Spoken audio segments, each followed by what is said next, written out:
Oh yeah, oh yeah. There's a lot to talk about. There are a lot of changes happening. Let's dive in. Greetings, fellow citizens of Disneyland. Brickey here today with our DCA update for the month of May. What do you say? Let's go through the Pacific Wharf, look at all the transformations that are happening, going over to San Fransokyo, and look at a lot of the design details. Are you ready to do a DCA update and check in some of the designer details of the Pacific Wharf? I know you are. Let's get started. We can see Rogers the Musical is getting ready to kick off next month at Disney's California Adventure. They are saying it's going to be a limited time engagement, but my speculation is it's going to probably go a little bit longer than what they anticipate, because I have a feeling this is going to be extremely popular. So when it kicks off at the end of June, starting in July, make sure you pack your patience, because it's going to probably be a hard show to get into for a while, just because I feel like the anticipation for getting back inside of the Hyperion theater is at an all-time high, as well as people just want to see this musical come to life because it was such a great part of Hawkeye.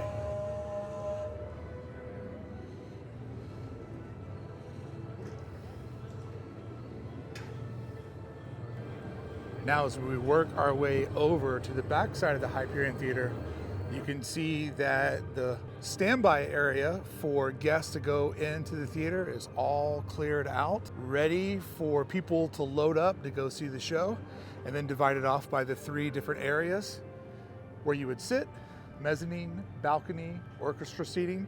And if you've never been in this theater before, trust me, this is a state-of-the-art theater space. It would be great if it was just in the downtown of the city that you live in. The fact that it's in a theme park is pretty nuts. They definitely went above and beyond when they built this. I am very excited to get back inside of the Hyperion theater, and I don't know, am I more excited about seeing the show or seeing the theater? I'm kind of in the middle somewhere. Maybe the show, but then again, maybe the theater.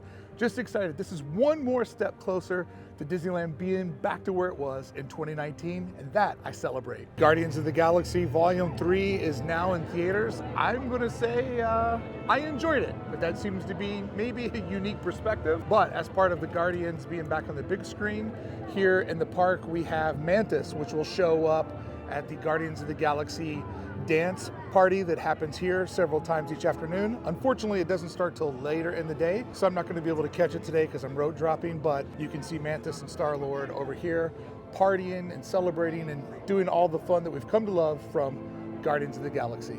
As far as my review goes of the movie, I thought it was good. It might be my favorite of the 3 volumes of Guardians of the Galaxy, and I do have to say it is by far the saddest and most emotional version of the Guardians, and I like that. I like they went a little bit deeper, and I don't know, I just went in with low expectations and walked away going, wow, that felt really emotional, felt like we went on a journey, and it was good storytelling, and I put that above everything. I absolutely love the soundtrack on this one. They hit so many off the beaten path hits. Some of them are some of my favorite songs from this time period, so the music was also great combined with the storytelling. I just really enjoyed it. I'd suggest go seeing it. So I don't do food reviews as part of my content, but I will say this. Something very interesting that happened inside of Guardians of the Galaxy: every single item that they ate or drank, and some of these scenes felt very sort of pushed into the storyline, all of those items are available inside of Disney's California Adventure, inside of Avengers Campus. Like, it's insane that they would go out of their way to show Rocket grab a beverage out of a freezer that only had one specific beverage in it, or when they go out of the way to show that they're sharing this certain snack, and for all of that food to find its way here, even the rodent that they keep eating on a stick, there's a version of that that's available at the restaurant. So for them to go so far out of their way in the film to show the characters consuming different items and then to have those items available here, absolutely fascinating to me to see that sort of theme park synergy of they know what they're doing with these movies. These movies are massive marketing pieces to move the consumer spending in other aspects of the company. And as somebody who studies this, I just found it wildly fascinating.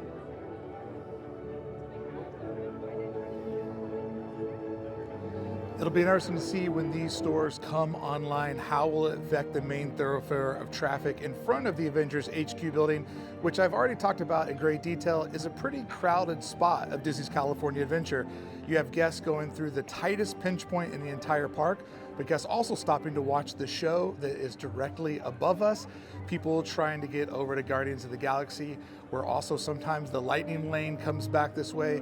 So putting a shop in here before the attraction is going to be very, very interesting to see how all of this fits together in what is a very narrow part of Disney's Avengers campus. And if you want to see more about how to navigate this land, make sure to check out the video that I've put below, which is my ultimate guide to Avengers campus. Everything you need to know is in that video. Friends, we are over on the edge of currently the Pacific Wharf, which is being transformed over into San Fransokyo. Did I get it? Who knows? Let's walk around today, see what updates we can find, but also document some of the past of the Pacific Wharf as it's getting renovated over into this new IP-driven land. And finally, this sort of DCA 1.0 part of the park is getting an update to make it feel a little bit more Disney, a little bit more like the rest of DCA, and sort of finding that hybrid of where the theme of California stops and the theme of Pixar, Disney and its various branches begins. Trying to take that IP world and root it a little bit more in the real world. Let's walk around and see what details we can find. So we can see next to the Lucky Fortune Cookery that there is a decent amount of construction work going on above the restrooms. And as we look around, blessed by sunlight, we can see that there are some workers on top of the roof there. But if we look at the scaffolding, it goes 2 or 3 stories up above the actual restroom. And I see some different steel framing work that's going on inside of there. So it'll be interesting to see, do they put something large on top of this roof? And if they do place something on this roof, just purely speculation, will it be a forced perspective gimmick so that it looks even bigger from the other side of the Pacific Wharf? Because there is supposed to be elements that are up in the sky here, and that's probably 3 stories above the actual roof, which is 1 story, so about 4 stories up in the air. We have some scaffolding there. So it'll be interesting to see, do they plus up this little quiet corner that has always just been restrooms? We'll see. Now, Lucky Fortune Cookery has always been one of my absolute favorite design restaurants inside of Disney's California Adventure in the Pacific Wharf. And luckily, get what I did there? It fits in with the new theme. Absolutely love the Dragon Chinatown type sign on top. Excited for the new storytelling chapter for this establishment and how they weave in what was already here into the new storyline. Excited to see how that comes together. You can already see that they've started to install hand-painted signs all around the area. And I do love that even though this is brand new, look how the coarseness of the wood didn't let that spray paint fully go in. So even though this is absolutely brand new, you can already see some of the staining and patina in there to make it feel like it's always been this way. Those are the attentions to detail that I absolutely love about Walt Disney Imagineering. So if we look along the lines of the bakery tour building, we can see that now on the opposite side of the water, the entire building is scrimmed, scaffolding going the whole way down. As we look over here on the corner that's not scrimmed up, you can see that the paint does need to be refreshed. There's a lot of natural California sun fading and dirt buildup. So it's going to be awesome to not only see the re-theme come through this land, but also the repainting, just a more vibrant version of the Pacific Wharf.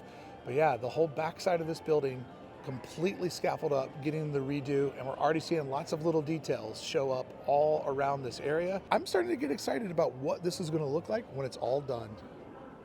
But if you're wondering, is the bakery tour still open?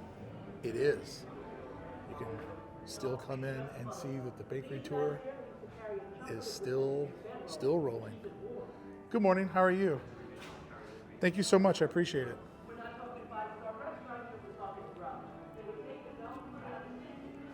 Oh, that's good. You can see that the tour is still open, where you can look around and learn about the history of sourdough. You can watch the workers actually put together loaves of bread bowls that will be served all throughout the resort. They know they're being watched, so they're always friendly.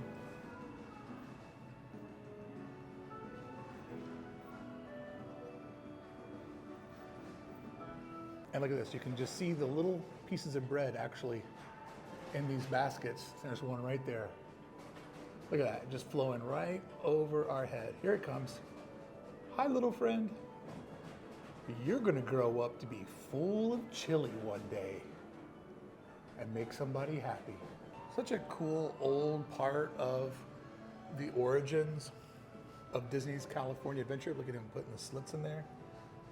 I mean, hashtags. And we can see some long French bread and some of the soup bowl containers. Wow, this is great. Be interesting to see if it holds through and makes it to the other side of this project. Here we have the beer truck where I often will get a pretzel on a long filming day. We have this little backstage corridor, but just look at the attention to detail to really make this look like it's part of a shipping and receiving wharf district inside of San Francisco, with all the different roughed out brickwork and rusted metals. And if we look over here on the wall, look at those ventilation systems to get some of the heat out of the warehouse, and how it has like a perfectly nice rusted patina on it. The old air conditioner unit there to keep the workers in there from sweating too hard and losing their minds while they're trying to do their job. There is just so much storytelling in every corner of this park. And this project's all about upping that storytelling and also telling a story that people are familiar with, that have an emotional attachment to, such as Big Hero 6. Personally, I thought Big Hero 3 was the best one, and then it's been downhill since then, but that's just my opinion. So what's interesting is the new land provides a mixture of Asian, Latino, and American fare. So it's going to be interesting to see how they put all of these cultures together. But when you think about Disneyland, and in particularly Southern California, that is the demo and the buildup of a large amount of the citizens of Disneyland. So it'll be cool to have a place where everybody feels represented by not only the cuisines of their people, but also an aesthetic that reminds them of home, the old country, something that the grandparents used to talk about. I'm just excited to see all this come together. And then the fact that it has a fictional element all to it, wrapped around a property of Disney, makes it just even more interesting to me. I love the attention of detail of even making a fictional sign of who's doing the construction work. And then my prediction is that these, it's not like a crazy prediction, but I believe that these two vertical pieces on the new bridge will show up right at completion date. Because once those are here, people are going to know that the new land is open and rethemed. So I kind of have a feeling that will be one of those very last touches they put in at the end when everything else is ready to go. What a great job, though, making this actually look like a wharf side, sort of ocean weather, saltwater beaten up property. All the rust and everything up on the top facility is awesome. Almost has a little bit of Liberty Square vibes out at Walt Disney World.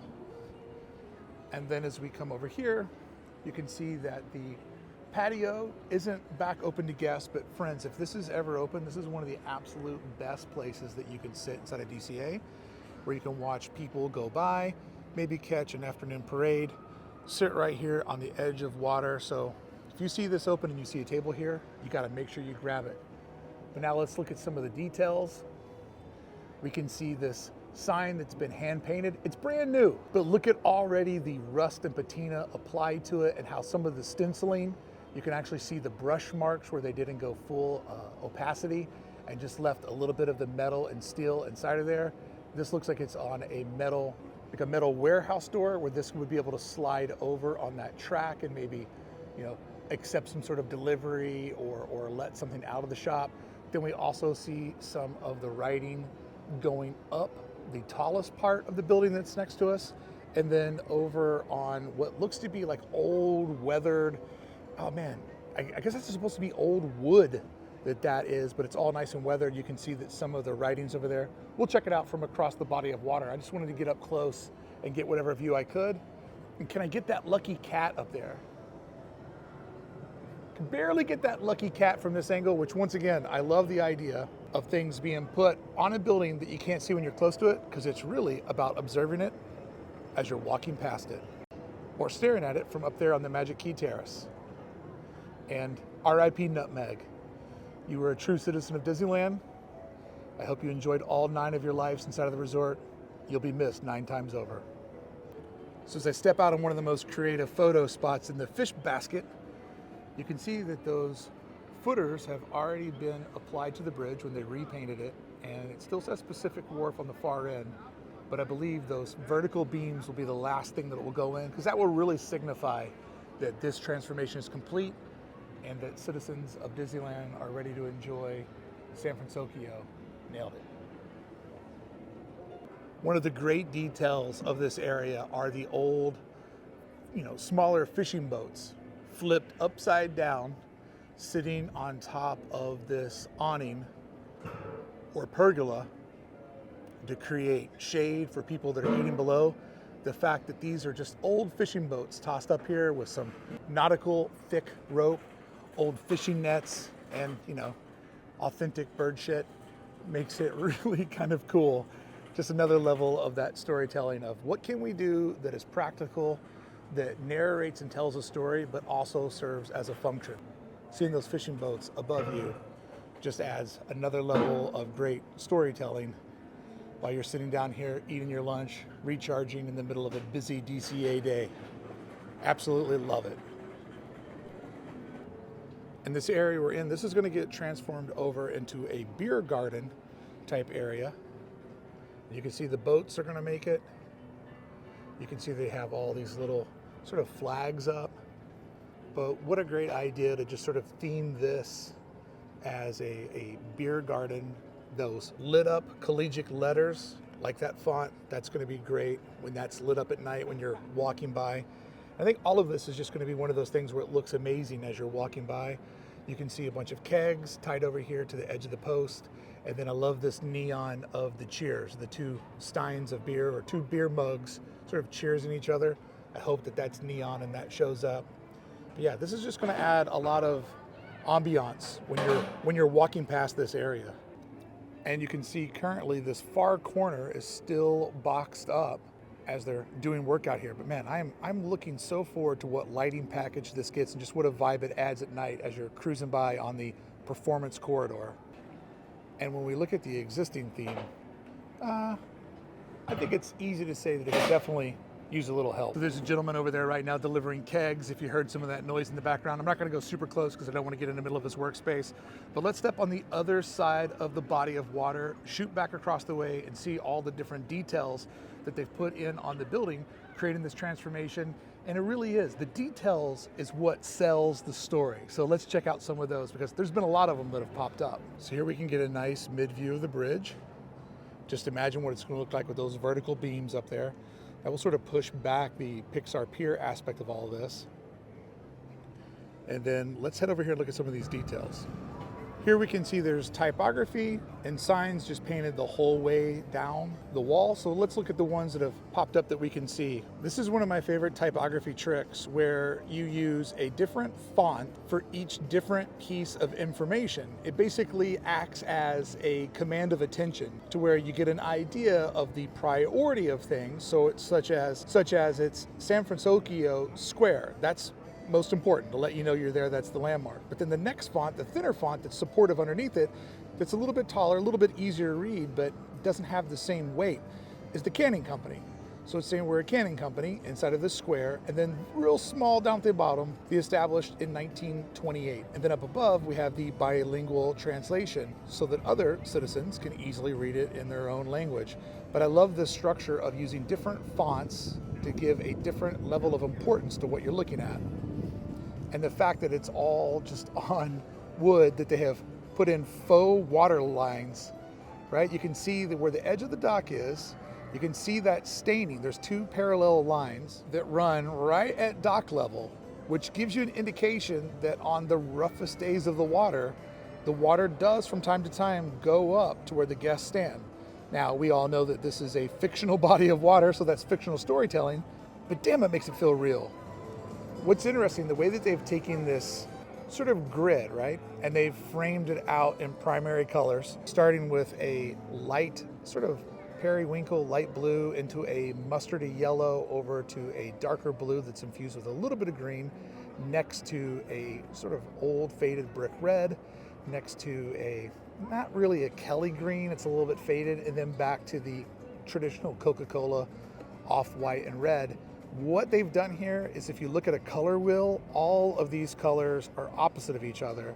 Therefore, you're going to get the most amount of contrast possible, which is really going to make this pop. But the fact that it's framed out in that faux rusted wood with the railroad ties, sort of the big thick bolts in there that makes it look like it's keeping together, it ends up looking like, I think, a lot of to-go containers or a lot of boxes. And in many ways, that's great storytelling of this is a place where you can get food, because that's what we think of when we see go containers. But the fact that they all have different writing on them makes it feel like food packaging. And the fact that they all look like little boxes of food, I think it kind of makes you hungry. It's almost like you're looking at a grocery store aisle. And then when we come up off the top level, we see the Wharfside Travel Agency with a Baymax sort of doing a swirl around that window. Then we have my favorite, the old school catfish with the top hat. Why is he so wise? And then the Pacific Seafoods. But everything we see is bilingual with 2 different languages flanking all the different designs, which once again, depth and storytelling is what we're seeing here. We'll break down some more of these once the scaffolding finally goes away and we can really look in there and see them all. But I wanted to break down that color technique that they're using, as well as how these are sent to send signals to our brain of what we're actually looking at. Pretty fascinating the way they've put them together. So far, only 2 are unscathed with scaffolding. So once it's all wrapped away, we'll come over here and we'll do a designer breakdown of all the different ones, the fonts they use, and some of the decisions that they make in storytelling with typography and communication to just get to your brain to say, you're hungry, stop here, have something to eat. This looks adventurous, check it out. And then let's just do a super zoom in.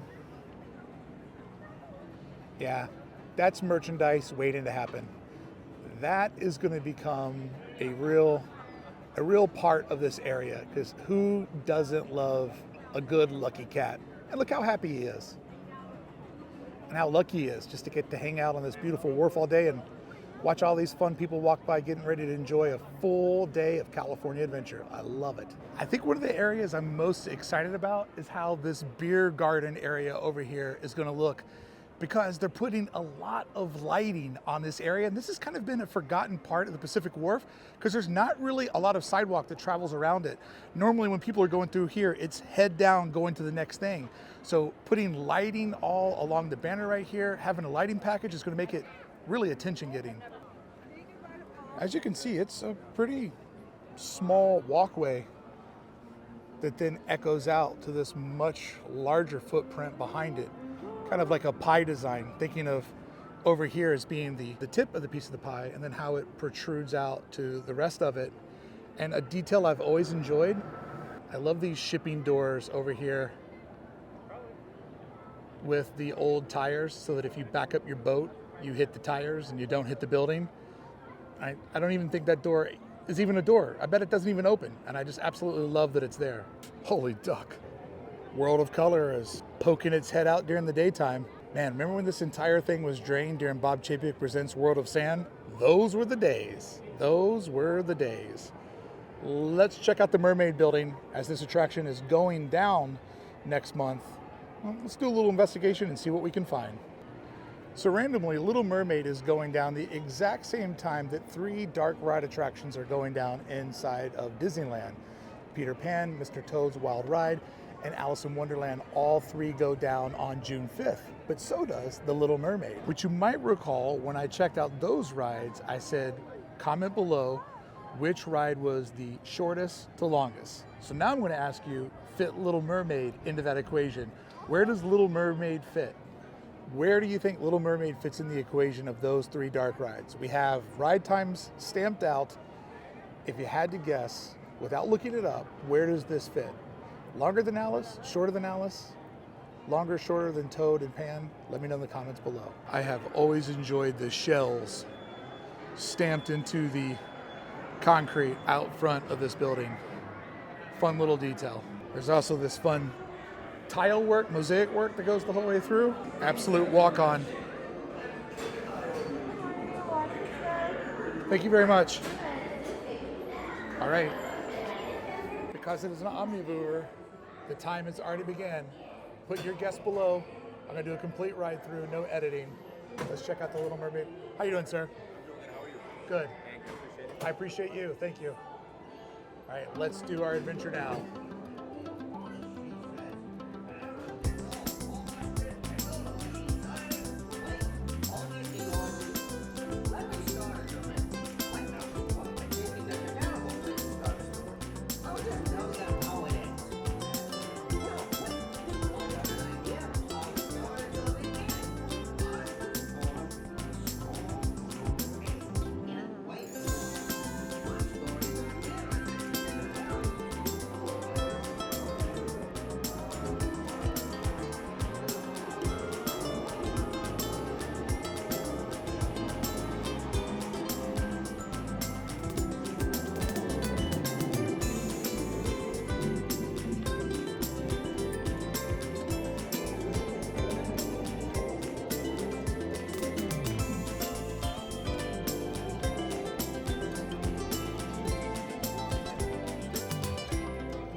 over, Alice. We have a new champion in town. Little Mermaid clocking in at 7 minutes. Friends, did you guess this right? If you did, congratulations. You won a chance to subscribe to the channel. And if you got it wrong, you won a chance to subscribe to the channel. Subscribe today to Hey Brickey for more crazy fun, just like we're having today. Back to our update.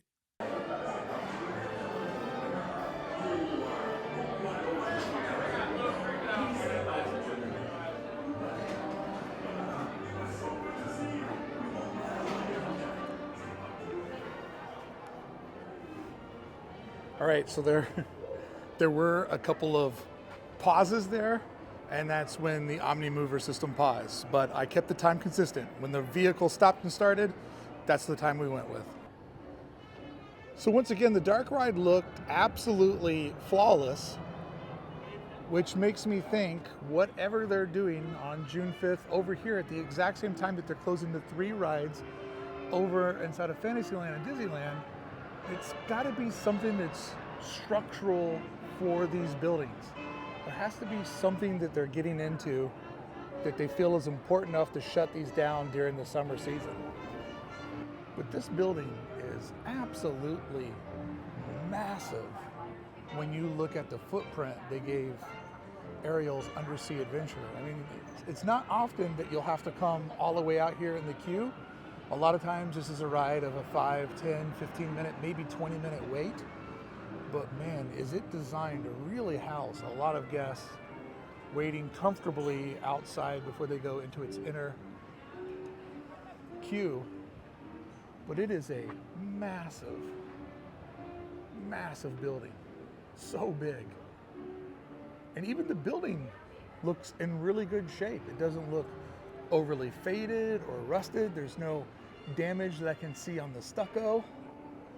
And if you've ever taken the moment to look at this building, there are a lot of fun design details all around it. Like they just really use the nautical theme as little flourishes all throughout the attraction. And even the plant life has a little bit of a vibe of this would be stuff that we might see on the ocean floor. Even the plants they use have sort of an underwater, low-key aesthetic to it. So there's just so many fun embellishments on this building that go back to its overall theme.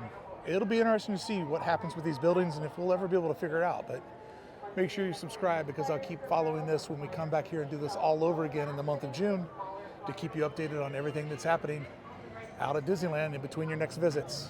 Just look at that up there. Just the more you look, the more you find. So you can see a couple of the World of Color boats are out doing some maintenance. And it was announced that the backside of Pixar Pier, some of these attractions are going to reopen. They're going to try it out during World of Color 1. And in the past, they've all closed down because they want to keep the backdrop of the show as dark as possible and also as quiet as possible. So they're going to do a little test run of opening up the Incredicoaster, and I also believe the Emotional Whirlwind. Allegedly, Midway Mania has always been open, but I've just found it to be completely dead back there during World of Color 1. Like it just all shuts down, and World of Color kind of begins the shutdown of the entire park. A lot of restaurants close around then that don't reopen.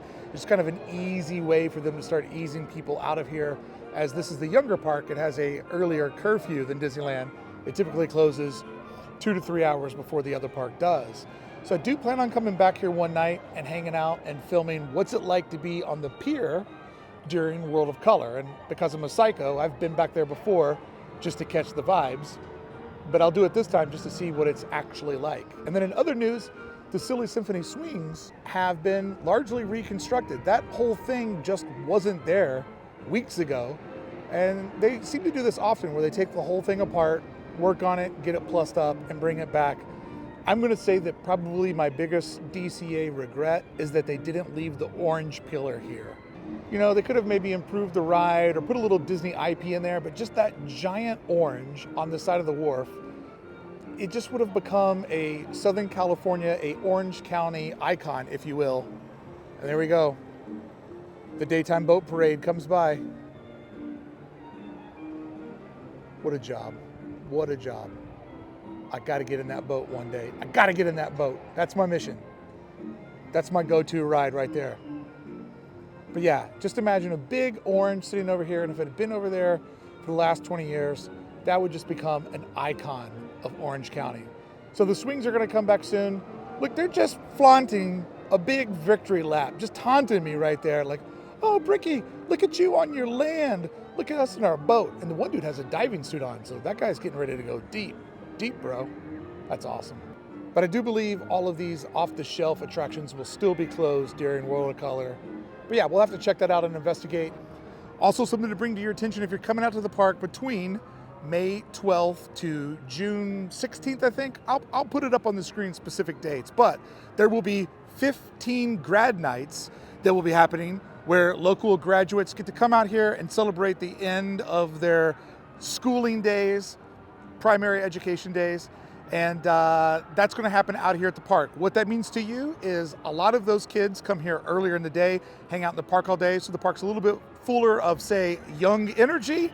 And then at night, this park will close, I believe, at 9 o'clock, which then means when this park closes earlier, people get pushed over to Disneyland. So you might want to plan ahead. If you do come on one of those grad nights, it's definitely going to affect the flow of both parks, both in that this will shut down early and Disneyland will get crowded earlier than normal when everybody evacuates here and goes over to Disneyland. That is, the folks that aren't quitters, that are still looking for a way to chase the magic. So grad night, 15 dates over the next month.